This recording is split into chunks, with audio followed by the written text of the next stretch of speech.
Transportation Policy Committee. June Tinker Duclos, Colorado Mountain College Education. July? Yay! Diane Schwecke. Also July, Catherine Reggio, Vice President of Academic Affairs for Colorado Mountain College and also Education Committee. Another July baby, Mary Jo Coulihan, co-chair of tourism. August, unless you're not done with July. September. Reese Melton, Natural Resource Director for Rio Blanco County and the White River and Douglas Creek Conservation Districts. Marty, you were muted. You still are muted. Chris Trees, Water Committee. I don't know what you're doing, Marty, but Sorry, there we go. there you go. Marty Whitmore, Water Committee. Chris Trees, Water Committee. So we're in October. My name is Matt Schuler, Club 20 Jackson County Star representative. November. Tom Kleinschnitz, Moffat County Tourism. Angelina Salazar, I'm the CEO at Western Healthcare Alliance, and I'm the co-chair for the Healthcare Committee.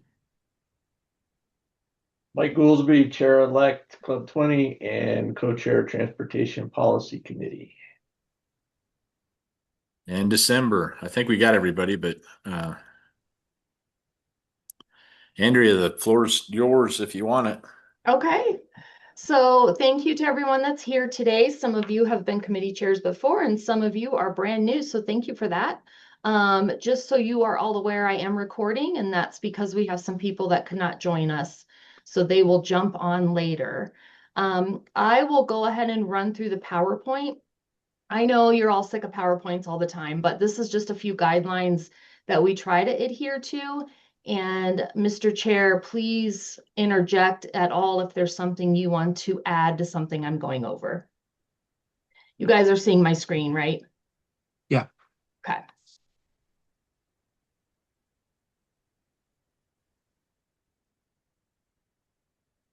Nope. Boy, I am full of things today. Let's see here. Full of technical issues. There we go. Okay. So for today's agenda, we already did welcome and introductions. We're going to go through committee chair roles and responsibilities. We will also be talking about policy meetings, everything you need to know, policy work guidelines, and then your job as an ambassador to Club 20 and a quote unquote assistant to me. So to kick it off, committee chair roles and responsibilities. So first and foremost, you are an ambassador for Club 20, and this is a 2-year term. So if you did not agree to this, jump off right now, but please don't. Your job as part of a committee chair structure is to run policy committee meetings twice a year. So that usually does entail some Robert's Rules of Order. You are to be responsive to Club 20 staff on issues related to your committee. So I said yesterday on a legislative call, we aren't just watching one committee at a time like some of your chambers do. We are watching 10. So that's why we have you all. If I miss something at the legislature or something in your community that has to do with your committee, I unfortunately count on you to fill me in if it's something I've missed. And then to form some advisory panels, and we'll get into that later. That's a group of people that I count on you and you will count on them. Why?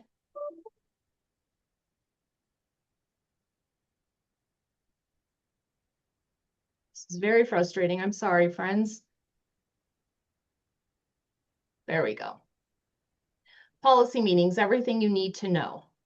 So meeting agendas, first and foremost, let's talk about those real quick. You're going to get some timelines as we proceed with this call that will help answer some questions, but we are officially almost 2 months out right now. So you should be thinking about your agenda. pushing sponsorship, that is for the most part my responsibility, but I do count on you to kind of participate with that. I will tell you, I've always had a goal of having a sponsor for every single committee. It has yet to happen yet so far. So maybe we'll do that this July, but it's helpful if you know an organization or a business or even an individual that would be interested in sponsoring the things you are passionate about. Variety of content and speakers. So I sent out a guideline for you guys about a week ago. We really want to hear things that are currently important to our region, but we also want to hear things that are very specific to your committee, and if at all possible, the pros and the cons. Now, that's not always possible, but that's just a suggestion I would throw out there. It's also important to know that even though you are subject matter experts and we adore you and appreciate you, we don't just always want to have you on your own agenda. So think of other folks that are like-minded and other experts in your field. And then timelines. Again, we're going to go over that shortly, so I'll skip over that. So here is a draft email that you will probably receive from me next week. Again, this is just a draft, but it will give you an idea of some of your drop-dead deadlines. So you will see down here at the bottom, you'll have one deadline for draft agendas. So that would be your speakers and your topics. The next deadline would be your red line resolutions. And we're going to try really hard to keep that to, I would say 2 is perfect. If it has to be 3, that's okay. But we want to keep it between 1 and 3 resolutions each time. And if that's even if you have any. Not to call anyone out, but the Transportation Committee is always up to date on resolutions. That third deadline will be final changes to your agenda.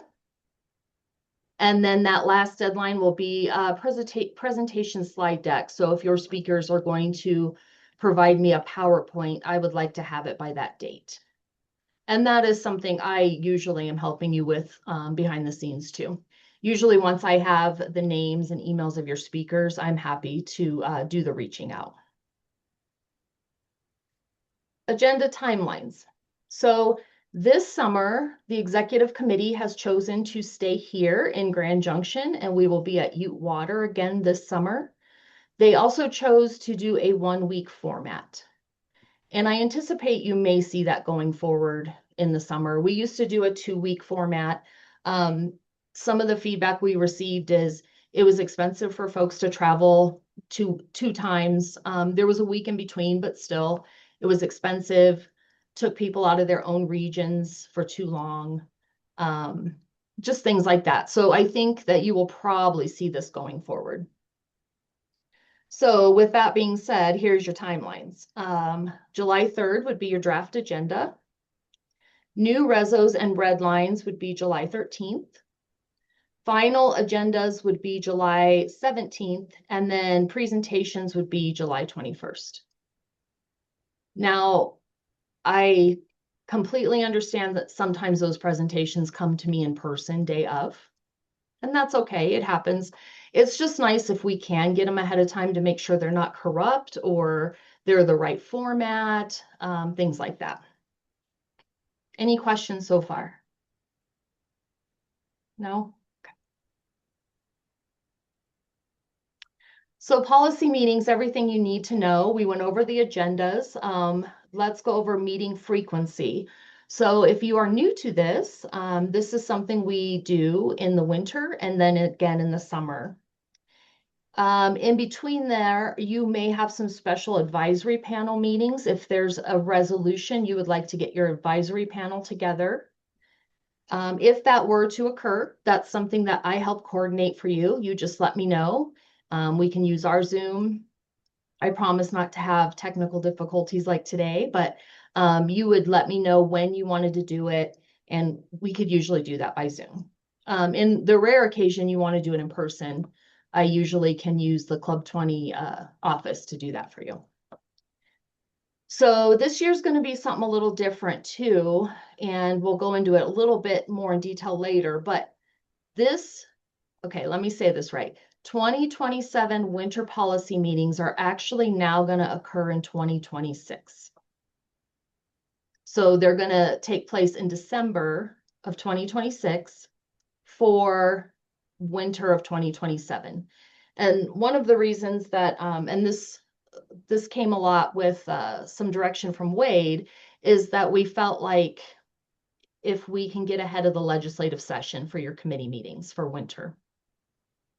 And the executive committee has approved this. So you're going to see on the calendar, it's going to look like we have 3 sets in 2026, but keep in mind that last set is actually for 2027.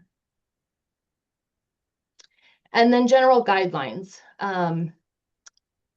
Mr. Chair will elaborate on this, but we are really trying to encourage more in-person attendance. We get it in the winter. Sometimes a snowstorm hits on I-70 and folks can't get here, and that option is always available. We can always use Zoom. But the cold hard truth is we get our members far more engaged when we have in-person presenters. Then retrieval of presentation slides. I kind of already went over that. It's just something I prefer to have ahead of time if at all possible. And then again, yeah, please. Sorry, this is Mike McFly. I No, tried please to unmute earlier and it wouldn't work, but I get exactly what you're saying about, the Zoom and the meetings and what have you, and that becomes very difficult. We saw a lot of that this last year. Mhm. Have we talked about, and I know I'm not an executive committee to know any of this, but have we talked about trying to figure out a better audio system so we don't have some of the issues we had this last year? I know I'm putting that out now, trying to think ahead and because we had so many problems where, we couldn't hear people talking or they couldn't hear us talking when they were on Zoom. Yeah, so definitely something I've thought about. So the situation is we always want to be at Ute Water for a couple reasons. They have the parking, they have the space, and they are partners of ours, so we don't have to pay several $100s for that. So that helps. We do use their sound system. So that was partially the issue. And I think that I have pinpointed an idea that I have to be able to use their computers so that their sound system is more, it's more precise.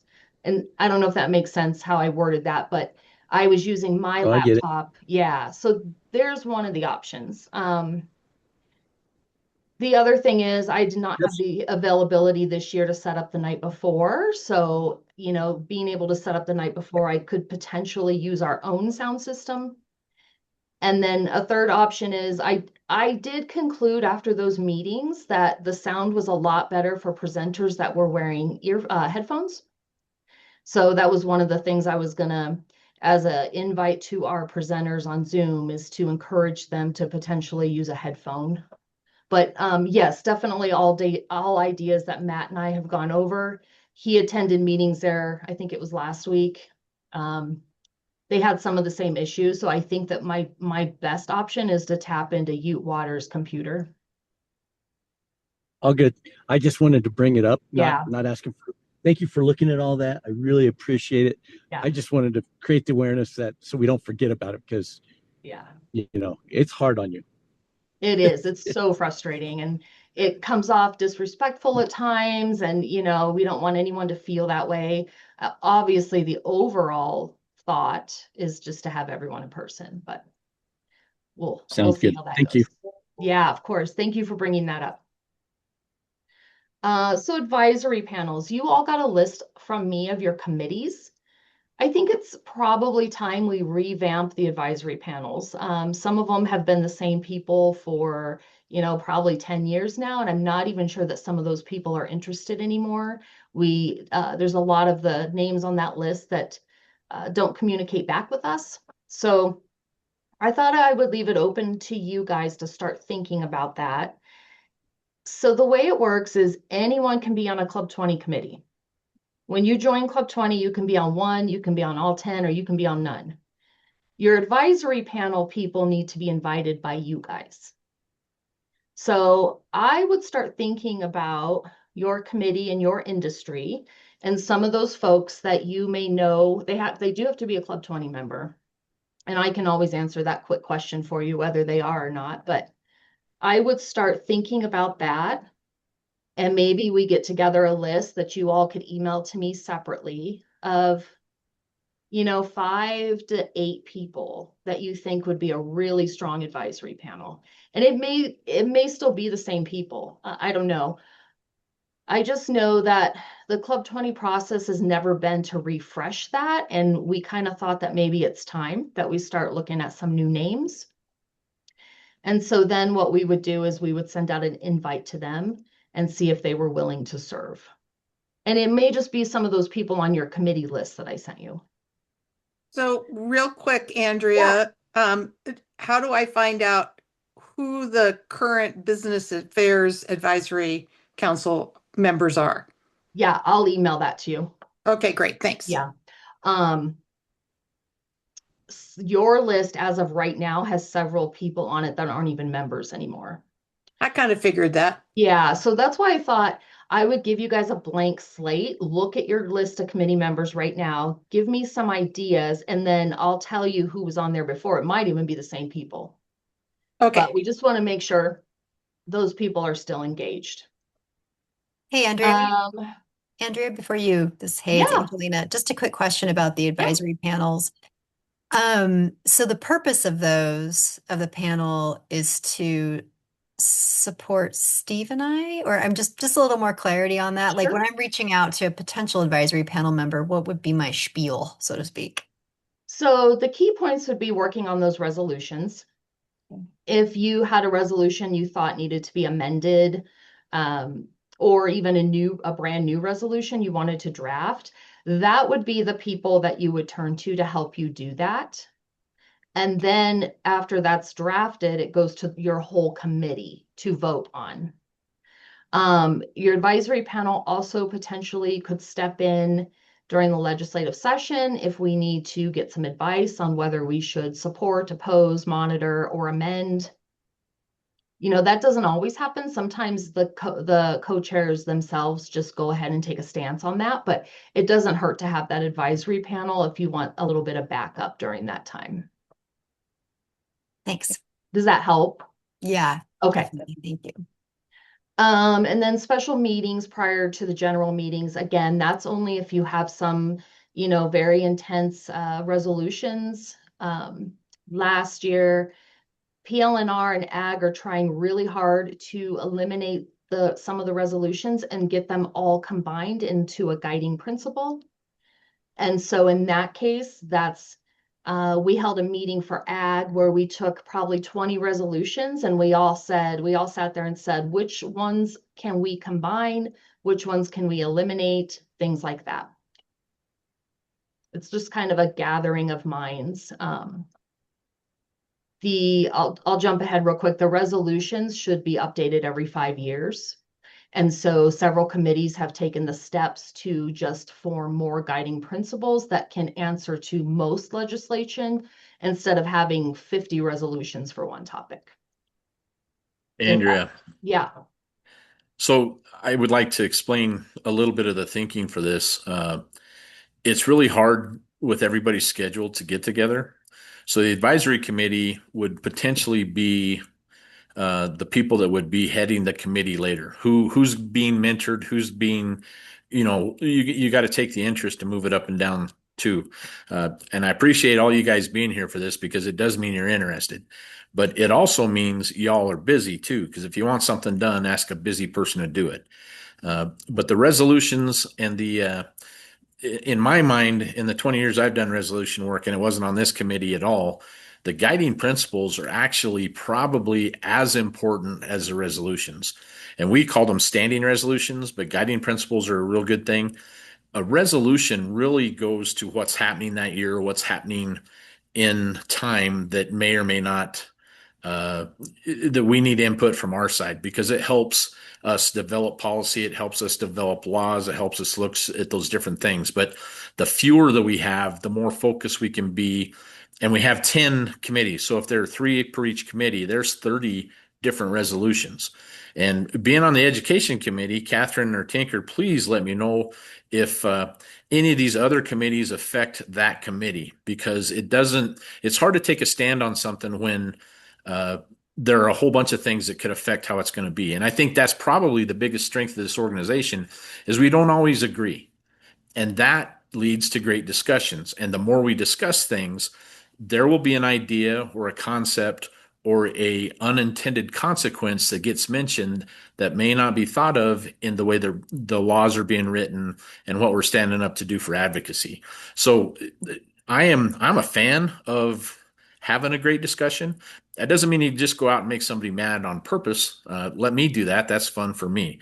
But it's just a way to foster that communication.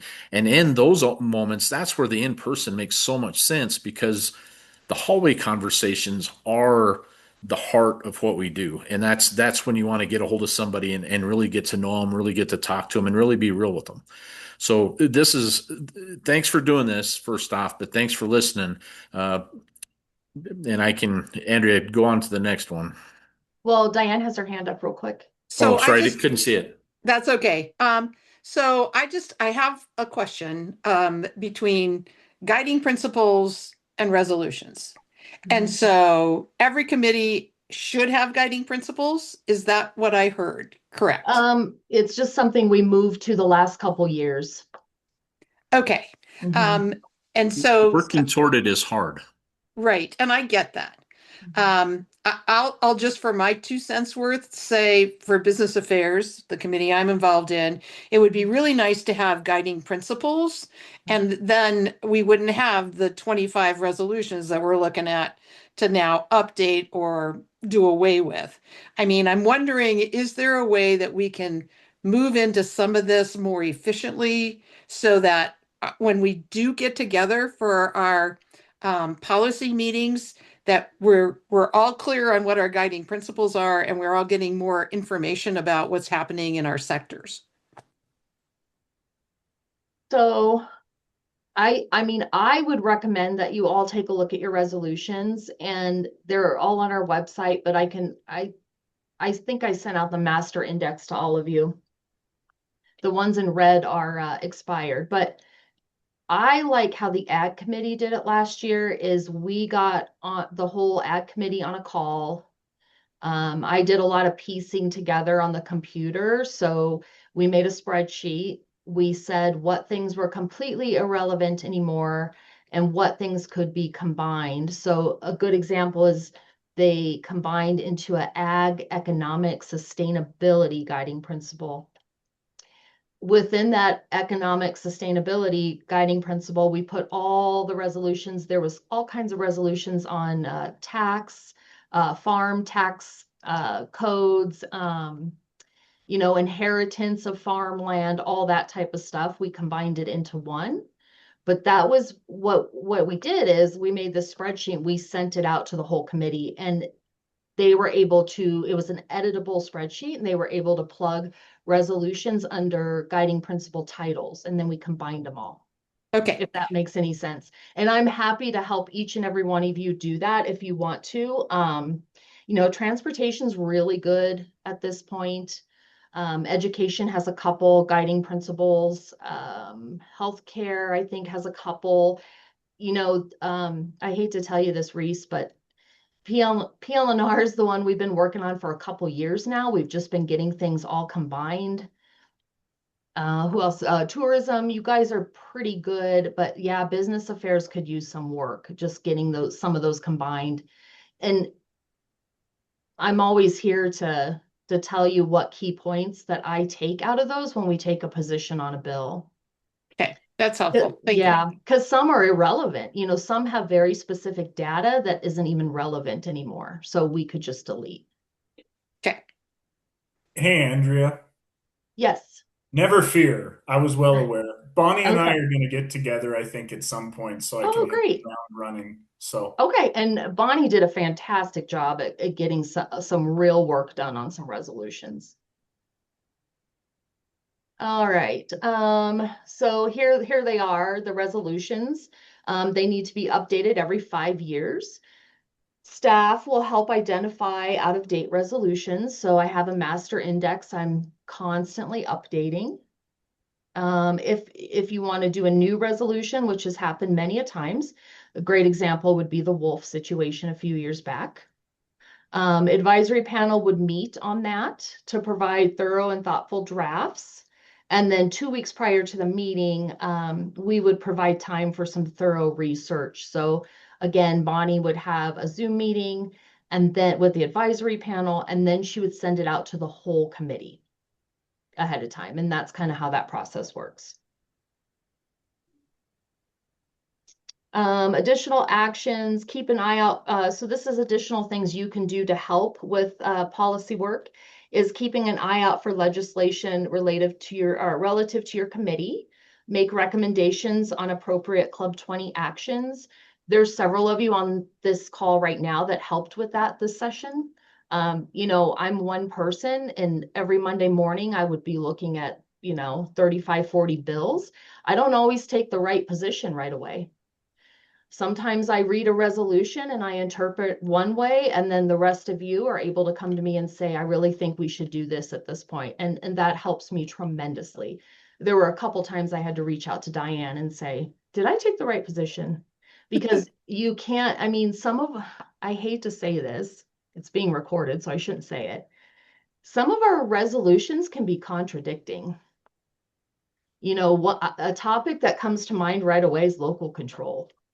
We want local control generally as Club 20 is a stance, but then some of our resolutions talk about leaving it up to the state legislature, even the federal. So it helps to have all of your eyes on everything. And then just alert staff, transportation, both the mics did a great job this year at letting us know things that were coming across like quickly, so that Wade and I can either provide testimony or call our, call the different staff members of our delegates and get some action taken. But never be afraid to tell me I took the wrong position, because it has definitely happened. Other things that are important for you to know in this new role that you've agreed to take is to promote Club 20 to others, to commit to inviting non-members to join and attend events. I truly believe that most of the work gets done at policy committee meetings. Out of all of our events, I think it's the most awareness of Club 20. And I don't know if that's because they're free to attend and everyone shows up or why, but we get a lot of membership out of policy committee meetings. And we also get a lot of attention, people that didn't even know what Club 20 was before. Monitor the community and professional image of Club 20.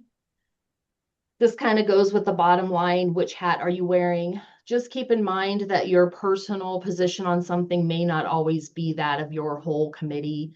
So just remember what hat you're wearing when you make a comment. I'm really good at changing the subject when someone asks me in a Club 20 setting what my position is, because I don't really want to discuss my personal position. And so I just kind of change the subject and kind of go in the direction of what Club 20 believes. And then you're always representing the organization in the public's eye. As a committee chair, you are considered leadership. So just keep that in mind. And then your role with me and Wade as staff is to maintain a close relationship to help us get those agendas. In the rare occurrence that you and your co-chair cannot be present, I actually was just talking to Mr. Trees like 10 minutes before this meeting started. If you get me a really good agenda with awesome speakers, good resolution work, Matt and I and Wade are happy to run your meeting in the rare occurrence that neither of you can be there. Of course, it's not ideal, but we just want you to know we're happy to help. And I'd really like to echo that sentiment, because the facilitating of the meeting is hard enough trying to do what we can do on Zoom without running the meeting in the thing and waiting for hearing everybody say, I can't hear you. Can you hear me? Can you hear me? That becomes an issue. The previous meeting that was done at U Water, that was the first time they had done it, and we are way better than they are with all the distractions we have. And we did a great job compared to what they did, but they wasted time, and time is money. And that's what we're asking at these policy meetings is we become well informed. It's a good meeting. There's a reason why we meet in public, and there's a reason why we have those discussions. So that's the one thing we want to, if you can't be there, and I understand life happens, and a presenter can't be there. A presenter's probably got way more leeway to be on Zoom than a policy person. So it help yourselves by getting one of us to help you do that. That'd be a great thing for everybody.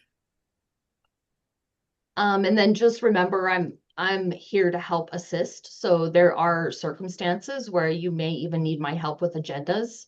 It doesn't mean I should do your agenda for you, but I'm so happy to help. Sometimes I may know of a speaker that we had years ago that you're not aware of that was, brilliant and sparkly and everyone loved them. So I'm always happy to help you with that. And then you are 10 committees. You have 2 co-chairs each. And then I'm sorry, Wade, there is Wade now. When I wrote this a while back, it was just me for a while, but we have Wade now. So please ignore where I said 10 committees and 1 staffer. And then information for committee members. And so that means that I will help get information out to your committees if you would like. I've done it both ways. Some committee chairs will email their committees on their own and then just CC me on it so I know what's happening. And some have actually asked me to reach out to people, which I'm happy to do.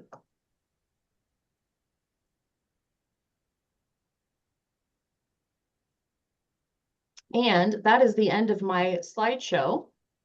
So this is, we have about 20 minutes. I really want to know what questions you all have, especially for you new people that are joining us, or comments or suggestions. Reese. Okay, I want to make sure I heard this right. So it sounds like if we don't have a co-chair, we need to find one. But I also was told we could potentially have 1 to 2 co-chairs. You can. It has happened. Your committee for the last 2 years had 3. Okay, perfect. And then it sounds like we have an advisory committee, but also a regular policy committee meeting or policy or committee. Do I have that correct or Yes. incorrect? No, you're correct. So you'll have an advisory panel of like 5 to 7-ish people. But then you have the whole committee, and some of those committees can be, there's been times where I've had a committee have 150 people on it. And so we really don't want to be going to 150 people for the core work on the resolutions. That's why the advisory panel is a small group that you personally invite to kind of be your backup. Perfect. And Wade, you had your hand up next. Yeah, no, I just wanted to add a couple of things. And down the we have the schedule set and those kinds of things, and we're going to try to be more active as Club 20 in the legislature, not like monitoring things and things like that. I hope to have like a Club 20 bill someday or in the future. Maybe it's like this in next year. Just for heads up, the Colorado Hospital Association is going to come out with some recommendations for some reforms, like on hospital reimbursements. They're finishing up a big study, and I've talked with them. And if there is a possibility that Club 20 can get behind certain pieces of legislation that would help our rural hospitals, I want that to be a key focus next legislative session for Club 20, because that's an economic development retention issue for us. Keeping the Cortez, the Delta, and the Craig hospitals going. It's a big deal. Other issues we'll keep you informed, but Wolf Creek Reservoir project, they're putting the dotting the I's and crossing the T's on putting in their purpose and need on that. And so I think that Club 20 is already a supporter of the Wolf Creek Reservoir project, but that's going to become a real issue sometime in 2026. But we'll keep you updated on that. And then the last thing I wanted to say, down the road, and we already again have the schedule and stuff, but think about the word fun. How can we make it fun for people? And Angela already has or not Angela, Andrea she already has the idea for the Club 20 trip to DC. We're going to try to do it at the zoo, not do it in a sterile environment like we, Oh, you know, Denver. but at the or the Denver trip. Denver. So I want to think about those kinds of things as well. You know, we used to do steak fries at Perk Vickers Ranch in Lake City, and I tell you, that's one of the prettiest places I've ever been in my life. So think about fun and those kinds of things. But I really want to think about. I always want to be answering the question: what is Club 20 doing? And the committees is what's going to drive that. You know, because the committees are our House of Representatives. The board is more like the Senate. Every county gets one vote, but everybody gets to go to the committees, and they really drive it. And I want it to be fun, and I really appreciate you guys being a part of this. Real quick before I call on you, Diane, keep in mind we do need a fun activity this summer. So if anyone has any great ideas in Grand Junction, don't be afraid to shoot me a text. Diane.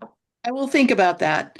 Yeah. But I guess the other thing that, I mean, I have questions about in terms of keeping the committees engaged, because we have a lot of people who join in between policy committee meetings. And I don't want to throw anybody under the bus, but as just a committee member for several years, I had no clue what was going on with Business Affairs Committee. And so my question is, I mean, how often should we perhaps just even shoot an email out to the entire committee? I mean, I'm thinking out loud now. It would be really nice to send out and say, hey, you're on the Business Affairs Committee. Here's our agenda, in addition to getting it from Club 20. And the other one is, you know, in terms of just kind of the legislative session, you know, and the bills that affected us. Thank you for all your assistance. It just feels like we need to communicate with the committees a little bit more often than having them just show up twice a year. And if you don't show up, then you don't hear from as a member of the committee at all. All great points. A couple things on that. Yes, I mean, that's why when I looked at some of those lists, I thought, well, wait a minute, I don't even think some of these people are members anymore. So yes, if you don't show up and you're not engaged, it was never put in our bylaws, but I always thought it should be in there that we have to refresh the committees every time we get new co-chairs, because it does kind of go unnoticed. And then the next thing, yes, Diane, I mean, I think you could communicate with them as often as you wanted, because there's some people. So when we got the new website a year ago, I had to go through for my records because our old website had crashed and it couldn't migrate over. I had to go through and hand put people into committees. And I didn't realize they were getting an automatic email. Hey, you've been added to the Business Affairs Committee. And so people were calling me saying, I never even knew I was on these committees. Why are you adding me? And I only add people according to their membership form. So on that membership form, it says, which committees would you like to participate in? And that's how that gets determined. So sometimes I'm in the dark. There could be people on your committee that haven't been engaged for years. So I definitely think you should take advantage of the spreadsheet I sent you, send an email out, CC me, and say, are all of you still interested in even serving on this committee? I'm your co-chair. This is what we have going on, things like that. Okay, thanks. Matt and then Mary Jo. So the one thing I want to remind everybody is just because it affects your committee doesn't mean you shouldn't ask the other committees too, because the group that we have here going across lines is not a big deal. And getting a different perspective is not a big deal. So sometimes, and I go back to the education thing, there's not a committee that doesn't touch education, no matter what you do. Transportation and business. I mean, there's a lot of those that interact amongst each others, and getting the different perspectives and getting somebody else that may be able to speak to those things are what we're looking for. So fun, however you have fun. I agree with Wade in that, because if you don't have fun, why do it? I mean, that's probably why I'm notorious is because I don't mind having a little bit of fun. And that's a good thing. But remember to laugh at yourself as much as you laugh. And, you know, if you laugh at yourself, Don't point at anybody else, I guess, is the best advice I have. Mary Jo? Yeah, thanks. I come at this from a chair and from a member on another committee, and I think as chairs, tourism has had the least amount of members, so it's basically been Tom and I running it. But now we're super excited because there's more people. So we plan on having a meeting hopefully next Wednesday, and we'll see how many show up. However, also as a chair, you have to involve your committee, because I know on one of my other committees, I haven't been involved like Diane for years. And it doesn't matter how much input I've given. It doesn't matter that now I ask that I no longer sit on that committee. There is absolutely no response. So we either need to fix that problem at the head, or I don't know. I guess that's my comment. We need to fix it at the head, and we need to that as chair people, we either need to accept it or step down. And that's really, I think that's it, and in answer to the others, it is great to have a co-chair, because like I am gone for a month and my co-chair is going to have to really help where we're doing that. So it does help spread the load and share the responsibilities. So I just encourage you as other committee chairs to really create a partnership with your co-chairs and then accept the responsibility. I mean, it's up to us. So that's all. That's my soapbox. Sorry. Oh, I agree with all of those things, and I'm sure that Wade and Matt Schuler do as well.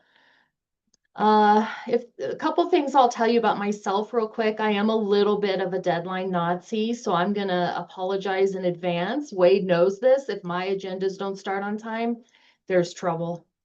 Yeah. So I'm sorry if I will become a pest. I will send you lots of emails. Hey, deadline's coming up. Deadline passed. What's going on? Mostly because I am so willing to help you. So if you can't make that deadline, please just let me know. And I'm happy to jump in and do what I have to do for the best of Club 20 and for those committees. So that's a little something to know about me. That's my soapbox. I will second that she is very annoying on occasion. Mm-hmm. Yeah.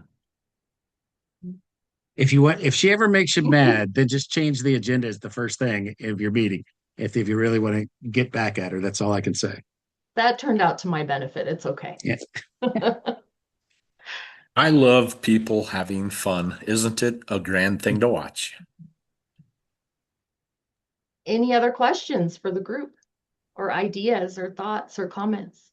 I'd like to just back up with the ability to hear speakers through Zoom or whatever goes on.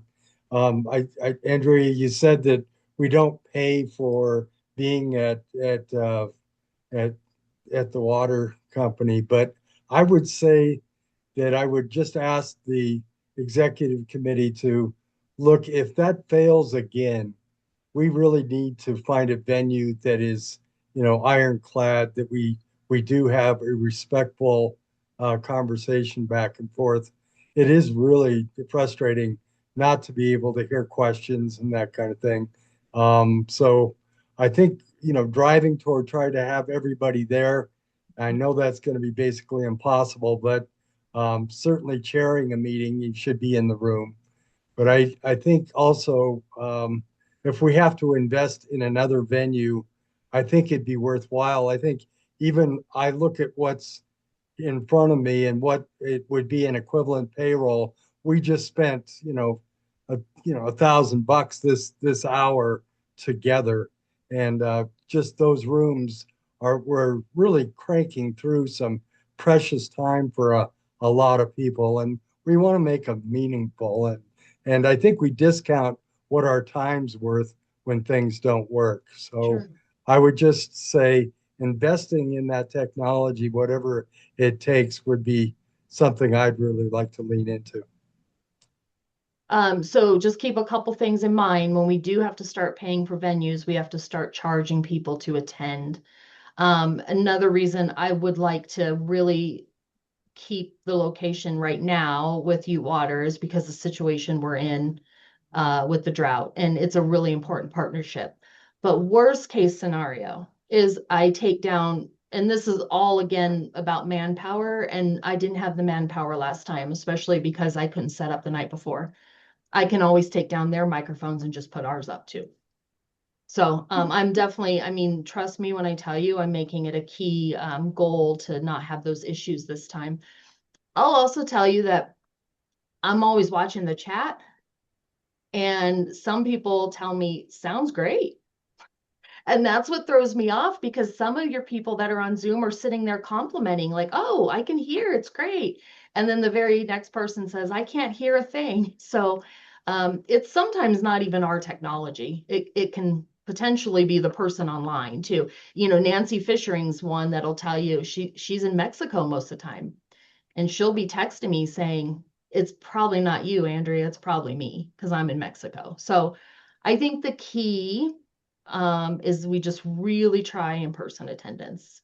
And Yeah, then and last night we were at a meeting and one of the attendees couldn't hear. She got off, she got back on, she was fine. yeah, So, it's sometimes there the could be equipment of the simple person. corrections. Yeah. I just got done attending an energy conference at the University of Wyoming. They spent about 40 million on the building and all the newest technologies. And in the middle of the meeting, none of the presenters could present because Zoom didn't work in a brand new building with the technology, and something that should have worked great. It's hit and miss with technology. When it works great, it works great. When it doesn't work, it sucks bad. And it's a hard thing, but we also have to ask for those feedbacks in the chat. We got to ask for in the room. One of the biggest problems are the microphones. If they don't talk on the microphone, it doesn't go through so they can hear. So there's a bunch of things that we can try to do to be better, and we're going to try to do to be better. One of them is learning what works and what doesn't work. And that's one of the advantages of the Ute Water. But one of the disadvantages of Ute Water is the sound system is probably not within the last decade, because it's been the same one since I've been around going to it. But brand new systems don't mean anything either. I know the tech guy at the brand new facility we did at the University of Wyoming, and he apologized left, right, and center, but it took 10 minutes to get there were 3 presenters that weren't in the room presenting on Zoom. It was, and people's time is money. Tom, you're absolutely right when you say that. It's how we do that and how we go about it. The best thing that come out of COVID is Zoom, and the worst thing that come out of COVID is Zoom. So we try our best to do our best, and I'm going to leave it at that. And Catherine, I saw what you put in the chat. Can I just tell you, out of all the venues I've worked with Club 20 in the last 8 years, Colorado Mountain College had the best technology. Last time we were there, I had made the comment, I wish we could just do everything here, but I don't know if everyone can drive to Edwards. So there's that. But thank you for that offer. We would love to visit you again. We have a lovely campus in Rifle as well. Yes. Thank you. Thank you. Yes. We had a good time in Edwards too. How about Steamboat? That's close.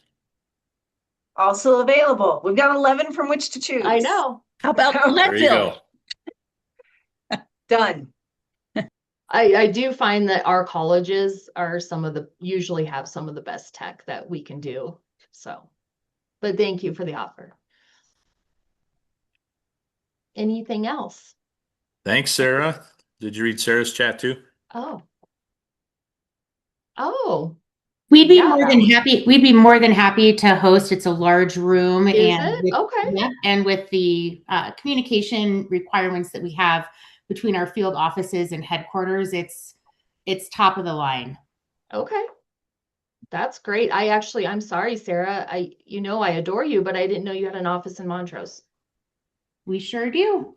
And here's, this is a great example. You guys here, if you know of these places, I did not know that Tri-State had an office. So if you hear of things, please suggest them to me. we kind of have a guideline we have to follow. Like it has to take like 45 to 50 people. We have to be able to serve food, things like that. But no, we're always happy to build new partnerships and new locations. Absolutely. Well, Mr. Chair, do you have anything to add? Because we could give them back 7 minutes of their day. Just a lot of thanks for you guys being here. Tell the people that weren't here, your co-chairs or whoever you may be polishing for the next round, the bright stars in your committees, that you invite them, and good work. It's hard, and if we don't support each other, it's going to be a long, long day. Thanks, Andrea. Thanks, Wade. Yeah, of course. Thank you, everyone. I will send out an email real soon about your July meetings. And happy Memorial Day. It's early this year. Oh, yeah, true. Thank you, Wade. It's early. It's this weekend. Bye, everyone. Bye.